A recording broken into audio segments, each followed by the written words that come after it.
Welcome to Stolen, the world's greatest eminent domain podcast. Legally, the government has the power to take your property, but most people don't know what to do when it actually happens. If you don't respond correctly, you could walk away with far less than you're owed. And when that happens, in effect, the government steals your property. Our mission is simple: protect property owners, make sure they get the compensation they deserve. The government will steal your property, but only if you let them. Hey, I'm Chad Brown. Welcome to the Stolen Podcast, where we go over all things eminent domain and land condemnation. I'm here with my co-host, Caleb Wheeler. Good to see you, Caleb. Thanks, Chad. Thanks for having me. Yeah, Caleb runs the eminent domain land condemnation practice group here at Chad Brown Law. And today we're going into a topic, we're just going to 10,000-foot view. What is eminent domain? What is land condemnation? One of the things that we find is generally when our clients hire us, they know that the government can take your land. I mean, most of our clients are property owners, and they're familiar with the concept of eminent domain. They understand that when the state wants to come in and widen the road, they're going to take part of your yard. What's different, though, is that now it's not just that our clients have this sort of broad, oh yeah, eminent domain exists. Now they're like, oh no, what actually is eminent domain? What can they do? Can I stop them? Answer is usually no. What can we do? Who are these people that are on my property? What's going on? How do I get paid the amount I need to get paid? And so that's where we find ourselves with most of our clients when they call us up and say, hey, can you help me with this issue with my property? So what we're going to do today is we're going to do the 10,000-foot view. Don't know that you're going to know enough to settle a case by the time we get done, but hopefully you'll know enough to have a good conversation about the issues that come up in eminent domain case. So with that, Caleb, what is eminent domain? What is eminent domain? Eminent domain, essentially this. It is the inherent right in any government. Okay, we're not just bound to the United States of America right now or the state governments of the United States. We're talking about every country, that every sovereign body politic that's ever existed has an inherent right to condemn property for the purpose of benefiting the public. All right, so that's essentially what eminent domain is. It's an inherent right in a sovereign government to take property that's owned privately to benefit the public, the general welfare. So that's what it is. So where it is in the United States, for example, we're going to talk a little bit about the history of this, but in the United States, is the eminent domain a constitutional right? Is it in the Constitution itself? Right. So eminent domain is not necessarily granted as a power in the Constitution. It is limited in the Constitution. And one of the first things law students learn in law school, as Chad would remember, and anybody else that's been in law school would remember, the Constitution is a limiting document, and it's limiting the government. And so what it does is limit the power of eminent domain, because what I just said earlier is this: it's an inherent right in the government. That's why the Constitution has to limit it. So that's what. So as a sovereign nation, right, and a right that will trickle down to states and local governments and cities and counties, and we'll talk about how it's expanded on. It's not one that's actively granted to the government itself. It's an inherent right that the government has that in the United States, the Constitution seeks to limit. That's right. Yes, sir. Very good. So one of the things that is a little confusing for people, and I'm terrible about this. I'm bad to just use words interchangeably. Sure. Eminent domain and land condemnation are phrases that in our space are often used interchangeably. People talk about one versus the other, but they're actually different things. We help people with both, but can you tell what is land condemnation versus eminent domain? Sure. Yeah. So land condemnation specifically is the tool the government uses to exercise its right of eminent domain. What do you mean tool, Caleb? I mean, nobody thinks of tools and lawyers, right? Like, unless they're calling them a tool. But anyways, so with that being said, land condemnation is the process. It is when the government takes and files a lawsuit against the owner of the property to then take the land for the public use. So the condemnation is the actual legal act by the federal government, state government, whoever's exercising the right. Is the exercise of that to actually start a legal proceeding to take your property. That's exactly right. Now, All cases don't have condemnation, though, correct? I mean, we settle tons of cases where there's never been a legal action filed. That's right. We'll get into that, and we're going to talk about the process in another episode. But just in terms practically, people would need to understand the condemnation is the act by itself where they institute, the government or whoever's exercising the power institutes legal proceedings to formally take your property. That's right. That's exactly right. Okay. So you've talked about this idea that it's an inherent right. Sure. And you make out like this has been going on a long time. So can you give just what's sort of a brief history of eminent domain? Sure, absolutely. Where's like the first sort of understanding of this, and how did it work through history and end up like with us today? Yeah, so you have to think of it in terms of Hellenistic culture and going back to the ancient world, right? So we don't really go back to Egypt and places like that because in ancient Egypt, land was thought to have been owned by religious and royal organizations. So we really go back to Rome, okay, where there was a large need for it, okay? Why did Rome need it? Because they were a military power. They weren't just a city-state like the Greeks were. It was an actual military power. And Rome's real power, as most historians would agree with, was their logistical capabilities. So eminent domain really got a good start in Rome due to the need for the military to have logistical prowess when battling nations that were hundreds of miles from Rome. And so they had to take property to camp their military, to feed their military, and to build forts, things like that. So Rome also had private ownership. Remember, Rome was a republic before it was had an emperor like Nero, or we all think of Nero for some reason, or Hadrian. But before that, it was a republic, and therefore private ownership was something that Rome had. Therefore, the government had a need to condemn property for the military's needs. Okay, then we go to England. England was once part of the Roman Empire. Most people don't realize that, but England was part of Rome at one point and carried a lot of the ideas over.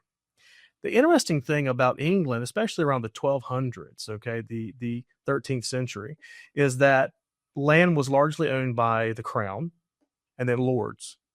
Okay, we had the feudal system. All right, so like you learned this about the feudal system in school. The feudal system meant that these lords were owners of the land. And because of that, at Runnymede in 1215, when King John was subdued by the barons, the land barons, they said, you can't take our land unless you pay for it. You can't take our resources unless you pay for it. And that was the Magna Carta. And so we start to see eminent domain or inklings of this limitation on current eminent domain law in the United States. We start seeing that even in 1215, AD 1215 at Runnymede, England. And so after that, we go to Lexington and Concord, and where the United States, the shot heard around the world was fired, and the United States begins to form its initial principles, the legal principles that make us unique. One of the things that was going on that caused or precipitated the need for revolution was this Quartering Act, where American citizens had to, or British subjects at that time, who were living in the colonies had to give food and shelter and water and all these other resources to the crown for free. And that was a big problem. It would bankrupt landowners in the colonies at that time. And so one of the grievances that was posited or given to King George III was this issue of quartering. And so now we had the American Revolutionary War. We have the war. We win. Yorktown is the last battle. It's over. And then we have the Constitution, Chad. And in the Constitution, we have this thing called the Fifth Amendment, which says no land shall be taken for public use without just compensation. And so that leads us to the two requirements for eminent domain in the United States. Oh, goodness gracious. Yes, sir. My Lord. That's some history. Okay. So here we are. So we're not in Rome. Nope. We're not in a castle. No, sir. We're not fighting a revolution. Nope. Not anymore. Not anymore. Depends on who you ask. No, some people think we're still in a revolution right now. Right. Or what's still coming. I don't know. Yeah. We're apolitical when it comes to eminent domain. We just do it like the government. Absolutely. But we don't care what your politics are. We will represent you against the government, whether you are very, very liberal or very, very not liberal, conservative, whatever. Sure. Anyway, regardless, we're off topic. So clearly in the United States, we have this very long-standing vested sovereign right of the government to be able to take property. Absolutely. Who actually can exercise eminent domain in the United? Like, where is this right being exercised? Right. What different entities can exercise the right in the United States? Right. Absolutely. So you have federal government. The federal government at large can exercise that right. You have state governments can exercise this right, and then furthermore, you can also have local governments exercise this right. And specifically in the Carolinas, we also have local public condemnors and local private condemnors, which means even utility companies and railroads can condemn property for utility reasons. So typically, what you're going to see if you're a property owner is you're going to have the federal or state government, typically the state government, what we deal with most, or you're going to have local county or city government who's going to come in and for some usually public project that's there, widening of the road, building a school, building a park even, or you're going to have private or public utility companies, and here in North Carolina, maybe Duke Energy, Norfolk Southern Railroad, and a Colonial Pipeline. Yes. You've got sort of pipeline, utility, gas, power, railroad type entities were given that. And so those are sort of the different types of people that can exercise, the groups that can exercise eminent domain. That's right.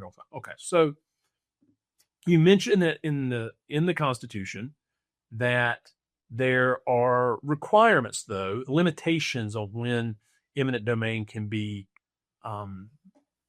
used. So tell me what those are again.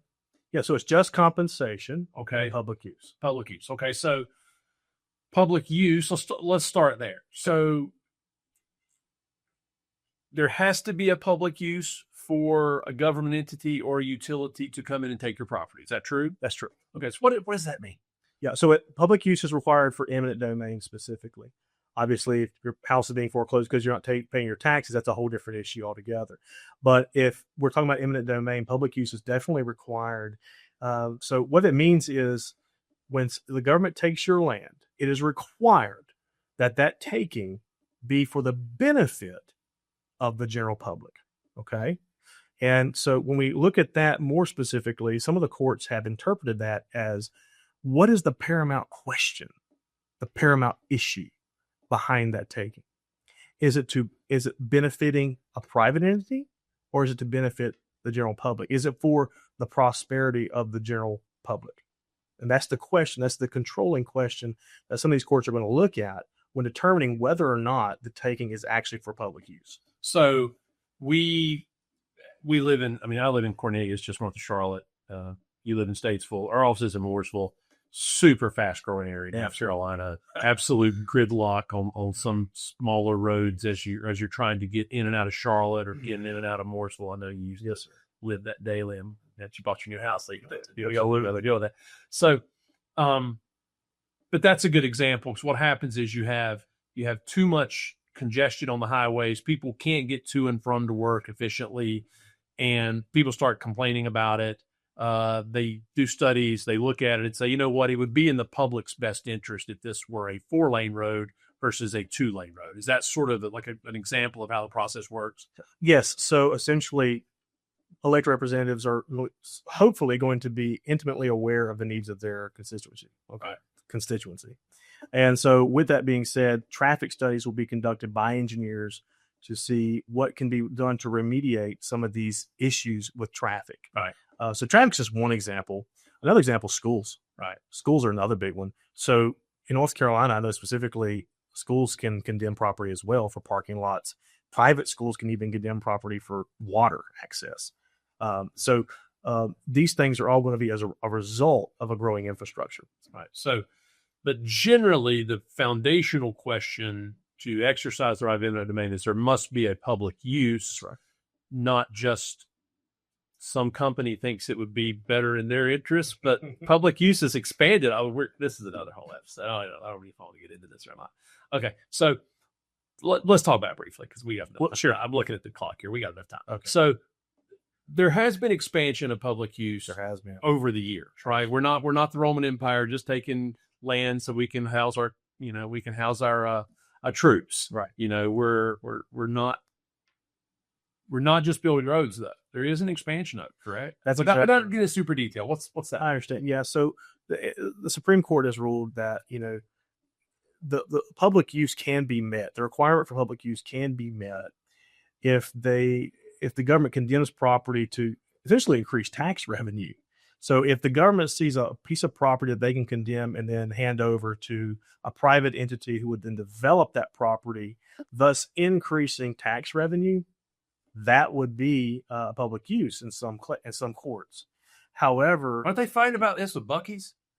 Could be. I'm not a big user of Buc-ee's. I'm pretty sure I love Buc-ee's. I should wear a Buc-ee's hat. I'm gonna wear a Buc-ee's hat one episode. There you go. So, okay, let's just talk about Buc-ee's. Let's say they're not. Okay, I don't want to throw Buc-ee's under the bus because sure. I want people to go to Buc-ee's. I love Buc-ee's. It's great.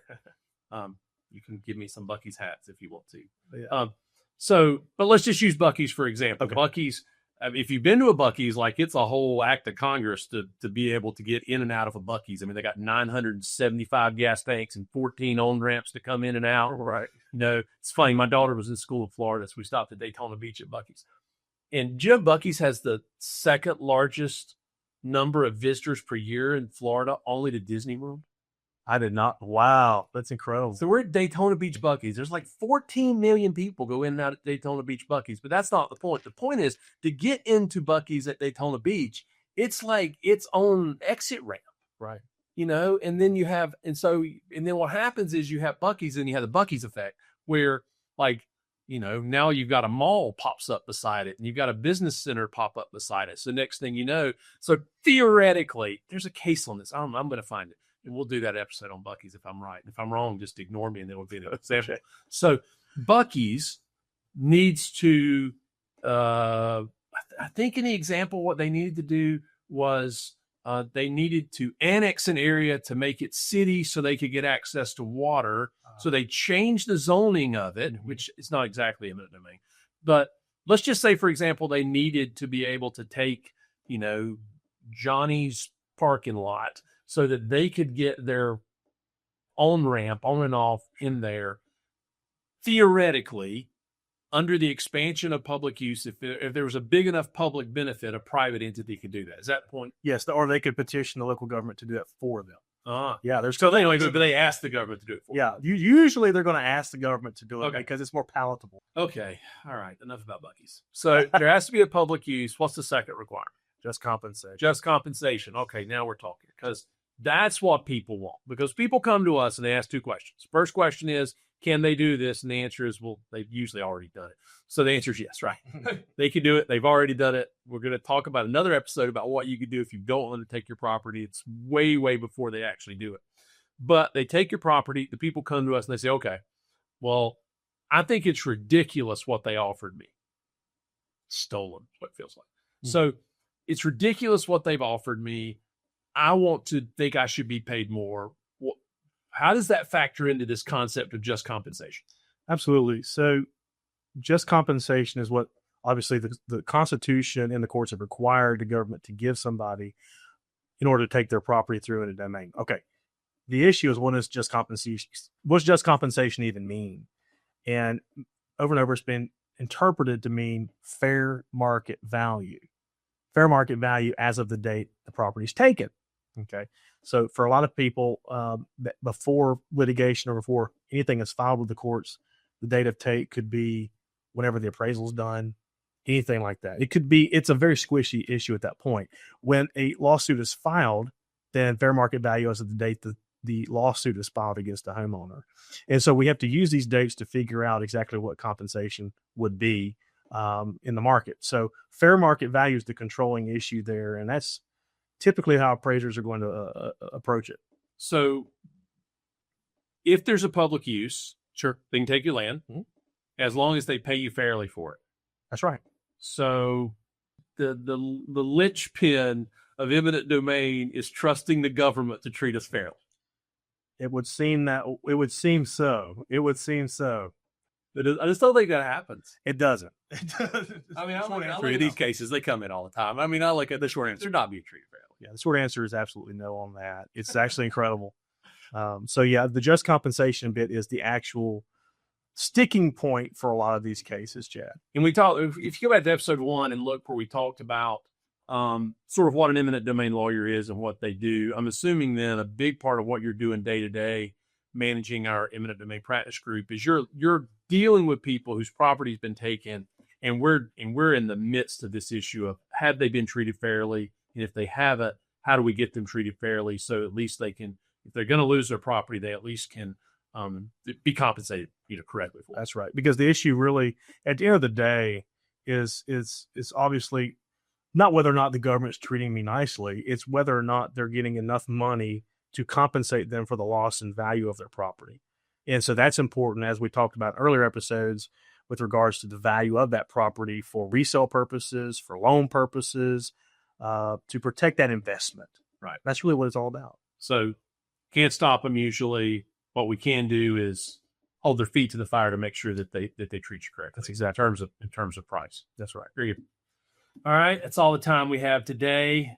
Caleb, thanks so much. Absolutely. Thanks for the history lesson of eminent domain. I'm sure that's what everyone came here for. It will be a phenomenal mini watch part of the episode on YouTube. Anyway, with that being said, please subscribe to Stolen, where we talk about all things eminent domain, land condemnation. Be with us next time when we talk about the actual process of what happens when they start to take your land. Anyway, thanks a lot.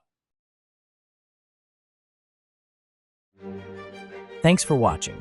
Be sure to hit that like and subscribe button and leave us a review in the comments.